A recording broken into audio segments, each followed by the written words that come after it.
नमस्कार दोस्तों, मैं हूं मानस समर्थ और आज फिर इस वीडियो में हम बात करेंगे दिल की। जी हाँ दोस्तों, ये जो स्क्रीन पर आप देख रहे हैं, ये हैं कन्नड़ के सुपरस्टार पुनीत राजकुमार, जिनकी एज केवल 46 ईयर की थी और इनको वहाँ पर अमिताभ बच्चन जैसा सुपरस्टार माना जाता था। 46 ईयर्स की एज में इनकी हार्ट अटैक से डेथ हो जाती है। जब ये जिम में एक्सरसाइज कर रहे थे, उस समय अचानक इनको सीने में बहुत तेज़ दर्द हुआ और जब तक कि इन्हें हॉस्पिटल ले जाया गया, वहाँ पर जाते-जाते इनकी डेथ हो जाती है। इससे पहले अभी आपने देखा था सिद्धार्थ शुक्ला, जिनके घर पर हार्ट अटैक से डेथ हो जाती है। उससे पहले आपने देखा था सौरव गांगुली, जिनको जिम करते समय हार्ट अटैक आता है और उनको फिर स्टंट लगाए जाते हैं। इसके बाद आपने देखा था रेमो डिसूजा, जो कि ज़बरदस्त कोरियोग्राफर हैं, फिट एंड फाइन। इनको भी जिम में पेन होता है और जब हॉस्पिटल लिया जाता है तो वहाँ पर इन्हें हार्ट अटैक आता है और इनको भी स्टंट लगाया जाता है। अब ये जो तीनों हैं, इन तीनों के अंदर क्या कॉमन है, ये एक देखने वाली बात है, ताकि दोस्तों हम इस निष्कर्ष पर पहुंच सकें कि आखिर वो कौन सी चीज़ है जो यहाँ पर कॉमन है। तो सबसे पहले कॉमन है एज फैक्टर। जी हाँ दोस्तों, ये जो तीनों हैं, इन तीनों की एज जो है वो लगभग 40 से 50 के बीच में है। इन तीनों की एज जो है 40 से 50 के बीच में है। हालांकि सिद्धार्थ शुक्ला की भी एज 40 करीब ही थी। और इन तीनों का जो दूसरा कॉमन है वो ये है कि इन तीनों को जब हार्ट पेन हुआ था, वो तभी हुआ था जब ये जिम में थे, जब ये जिम में एक्सरसाइज कर रहे थे। इनकी डेथ हो जाती है और ये दोनों हॉस्पिटल जाते हैं, वहाँ पर इनको स्टंट लगाया जाता है और ये दोनों बच जाते हैं। तो ये दो चीज़ इनकी कॉमन है। तो दोस्तों अब हम जानते हैं कि इनकी मौत में क्या ऐसा रीज़न है जिससे हम ये जान सकें कि अगर हम उन चीज़ों को अवॉइड करें तो शायद हम काफ़ी हद तक अपने आप को सेव कर सकते हैं। तो आइए ढूंढते हैं इस वीडियो में कुछ रीज़न जिससे आपको ज़रूर फ़ायदा होगा। जब ये सिद्धार्थ शुक्ला की मौत हुई थी, वहाँ पर उस समय मैंने एक वीडियो बनाया था। मैं उस वीडियो की थोड़ी सी क्लिपिंग आपको सुनाता हूँ कि मैंने उस वीडियो में क्या कहा था। तो दोस्तों, जितने लोग एक अच्छे फिट और फाइन हैं, उनको जो हार्ट अटैक होता है उसका एक मेन रीज़न होता है सीवियर स्ट्रेस। जी हाँ दोस्तों, अगर उसने बहुत ज़्यादा स्ट्रेस लिया तो उसे अचानक एकदम से हार्ट अटैक होता है, जो सिद्धार्थ शुक्ला को हो सकता है। दूसरा, सीवियर एक्सरसाइज।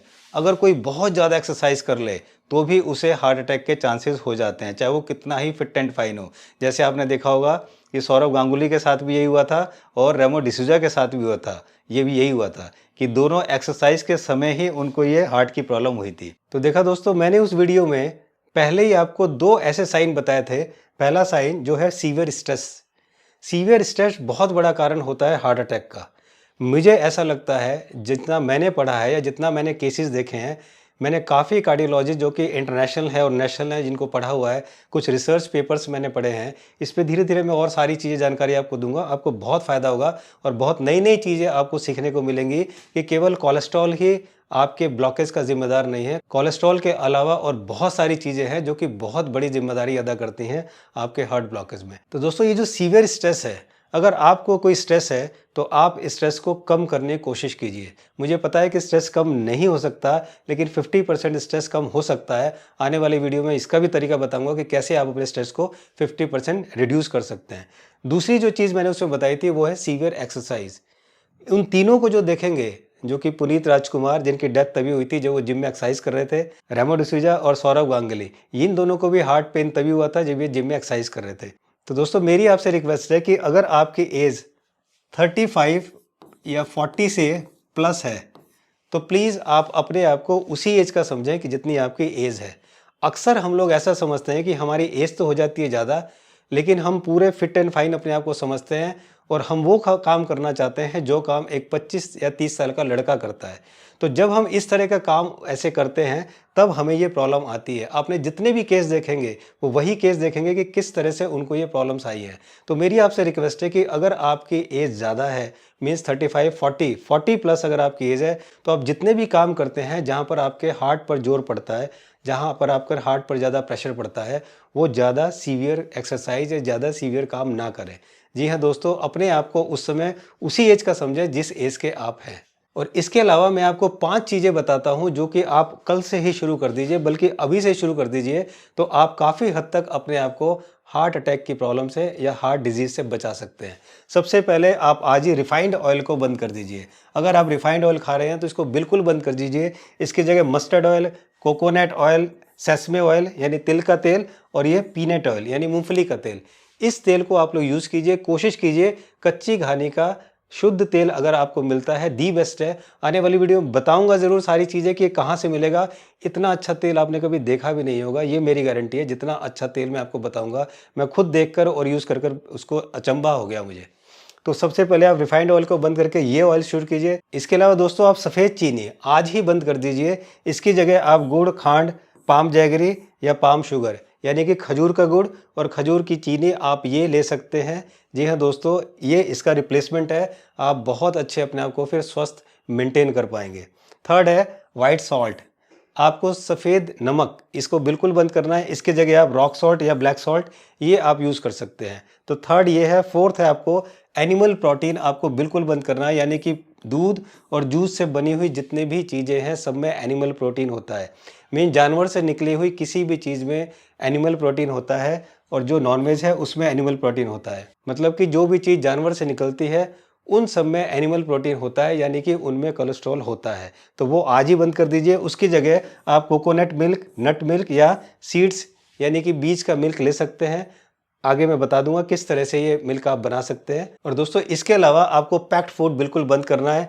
पैक्ड इंडस्ट्रियल और प्रोसेस्ड फूड ये आप बिल्कुल बंद कर दीजिए एकदम तुरंत। सबसे बड़ा कारण है, बहुत बड़ा कारण है ये हार्ट प्रॉब्लम का। इसकी जगह आप होम मेड फूड खाइए, जो आपकी वाइफ ने बनाया है, जो आपकी दादी, नानी, मम्मी ने बनाया है, वो फूड खाइए। यहाँ तक कि मैं आपसे रिक्वेस्ट करूँगा कि अगर आपके घर में कोई बर्थडे होता है वहाँ पर भी कोशिश कीजिए कि आप लोग मिलकर घर पर ही खाना बनाएं, ना कि होटल में जाकर खाएं। इस तरह से आप अपने आप को काफ़ी हद तक हार्ट प्रॉब्लम से सेफ रख सकते हैं। और दोस्तों मेरे एक व्यूवर्स हैं जिन्होंने एक कमेंट लिखा है, जिनका नाम है रूपम सोनी। इन्होंने लिखा था कि use of harmful steroids for muscle building. जो लोग जिम में जाकर मसल बिल्डिंग करते हैं वो लोग बहुत सारे स्टेरॉइड्स लेते हैं जो कि बहुत नुकसानदायक है। बहुत सारे प्रोटीन लेते हैं, सप्लीमेंट्स लेते हैं जो कि बहुत सारे नुकसानदायक हैं। उस वजह से भी हार्ट की प्रॉब्लम होती है। ये बात इनको बिल्कुल सही है। अभी मेरे पास एक पेशेंट आया है, 23 साल का है, गुड़गांव का। वो इतना जिम करता था, वो इतने ज़्यादा प्रोटीन सप्लीमेंट्स लेता था कि उसकी किडनी ख़राब हो गई, क्योंकि उसके यूरिन में इतना ज़्यादा प्रोटीन आने लगा, उसकी किडनी ख़राब हो गई, उसका क्रिएटिनिन बहुत ज़्यादा बढ़ गया है। तो अब वो डाइट से अपने आप को ठीक कर रहा है, काफ़ी दवाइयाँ ले चुका और उसकी कंडीशन वर्स्ट होती जा रही है, तो वो ठीक कर रहा है। तो इस तरह से दूसरा इन्होंने लिखा था sleeping pills, drugs to suppress depression, कि वो स्लीपिंग पिल्स लेते हैं, ड्रग्स लेते हैं डिप्रेशन को सप्रेस करने के लिए। तो ये जो लोग हैं इस वजह से ये हार्ट की प्रॉब्लम आती है। मैं इनसे पूरी तरह से सहमत हूँ। आपकी क्या राय है ये कमेंट्स बॉक्स में ज़रूर लिखिए कि रूपम सोनी कितना सही कह रहे हैं। The real reason for cardiac arrest उन्होंने ये बताया है। तो दोस्तों अब सवाल आता है कि क्या कोई ऐसा तरीका है कि हमें पता चल सके कि हमारे हार्ट की आर्टरीज में कितनी ब्लॉकेज है, ताकि हम अभी से अपनी चिंता कर सकें और अगर कुछ गड़बड़ है तो हम अपने आप को ठीक कर सकें। जी हाँ दोस्तों, इसके दो तरीके हैं। एक तरीका है TMT टेस्ट।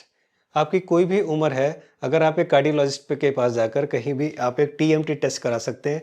इस तरह से आपको ट्रेडमिल, इसको बोलते हैं ट्रेडमिल टेस्ट, इस तरह से आपको ये इक्विपमेंट लगाकर आपको उस पर दौड़ाते हैं, पहले चलाते हैं, फिर धीरे धीरे दौड़ाते हैं, स्पीड बढ़ाते हैं, आपकी हार्ट बीट को बढ़ाते रहते हैं ताकि पता चल सके कि उससे आपका ब्लड प्रेशर कितना बढ़ रहा है। तो ये आपको बताते हैं अगर आपके 70% से कम ब्लॉकेज है तो फिर आपको घबराने की ज़रूरत नहीं है।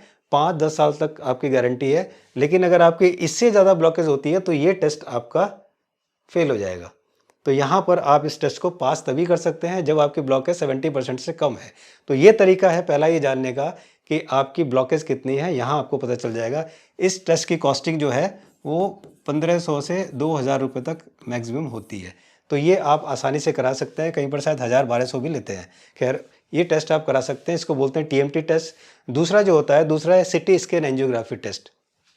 कहीं पर ये 6000 का भी होता है और कहीं ये 12 से 15,000 तक का होता है। इसमें क्या करते हैं कि आपको यहाँ पर एक इंजेक्शन के द्वारा एक केमिकल डाला जाता है जो आपके हार्ट की आर्टरीज में जाता है और फिर इसका एक मशीन में जाकर यहाँ पर एक्सरे हो जाता है और एक्सरे होने के बाद आपको रिपोर्ट मिल जाती है। इस प्रोसेस में 5-10 मैक्सिमम 15 मिनट लगते हैं और अगले दिन आपकी रिपोर्ट आ जाती है। रिपोर्ट में पता चल जाता है कि आपकी आर्टरीज में कितनी ब्लॉकेज है। तो दोस्तों इस तरह से आप अपने इन दो में से कोई भी टेस्ट करा के आप जान सकते हैं कि आपके हार्ट में कितनी ब्लॉकेज है। अगर आपकी ब्लॉकेज ज़्यादा है तो आप अपनी चिंता कीजिए, अपनी डाइट को ठीक कीजिए ताकि आप स्वस्थ रह सकें।